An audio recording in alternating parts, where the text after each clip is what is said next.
welcome back.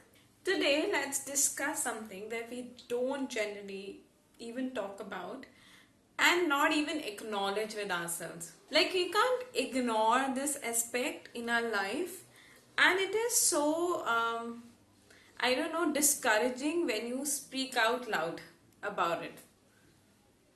Can you guess about it? Anxiety and panic attacks.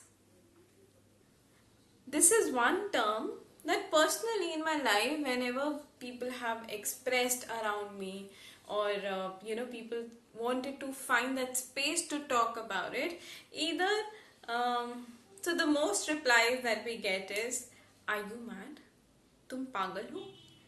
This Nothing happens like this. Like, there's nothing anxiety or panic attacks. There is no, there's and the most funny that I got was that you are free, that's why you are thinking like this, but this is not happening, this is not what are you feeling. So it's like somebody is coming up to you and telling you that I am having panic attacks, and you are telling them, no, you, whatever you are feeling is feeling because you are lazy, you don't have any work, you go out, find work, you won't feel like that. And slowly, when these conversation around us happen, we ourselves start believing that, yeah, that's our character. So if we are shouting over small things, it's not anxiety, or it's not a fear, or it's not something that is actually bothering us. Rather, it's our character. It is us that who shouts, it is us who speaks rudely, or it is us who who do not want to socialize. So it's not a situation, or it's not a it's not a topic to discuss upon. Rather, it's a social character that we have. But do you really think that's true? Like, do you really think every day I want to wake up and feel so miserable, but on the outer world I'll be shouting, and inside I'm feeling miserable and broken, and just to protect myself, I am being a very strong, angry person for others.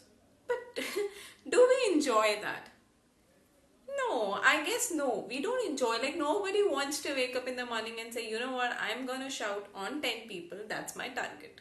Or nobody wants to, wake up and think, you know what, I'm not gonna go meet any people because I have social anxieties. I cannot express myself properly in a group, or, when we have a lot of people together, they are strangers, they are not known to you.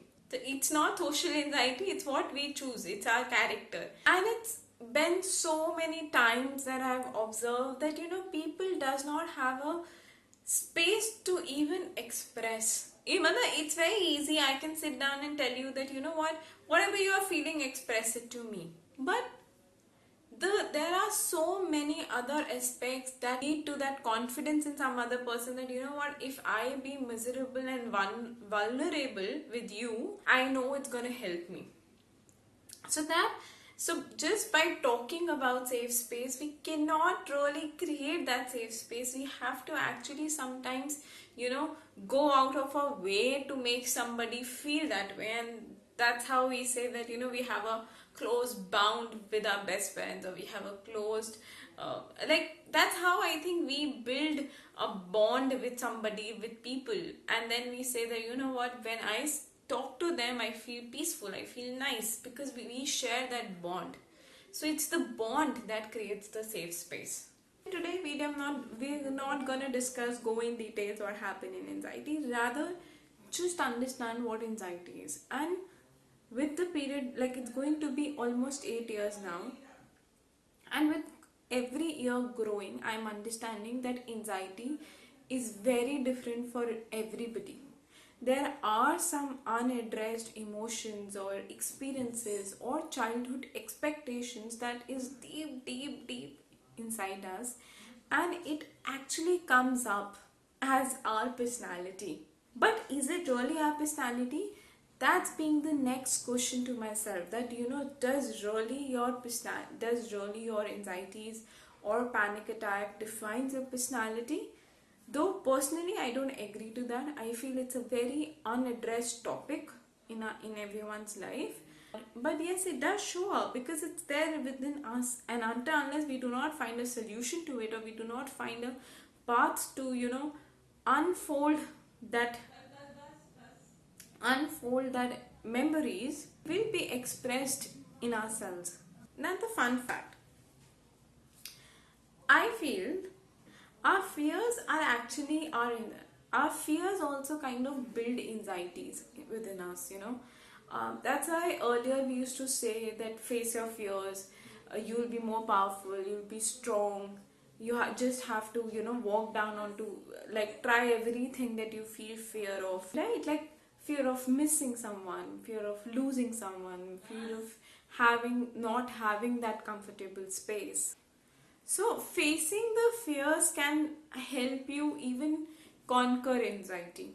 So, it happens in my case, I started facing my anxiety. I used the same narration to facing my anxiety, and I started being in that anxiety. Though it was very miserable, I do not recommend. If you think you need a counselor, you need a therapist, you need a psychologist, please go forward. I am a full to supporter of taking help with somebody if you cannot manage, because when you feel it, you go completely numb, you become so directionless, you really cannot map the people you count.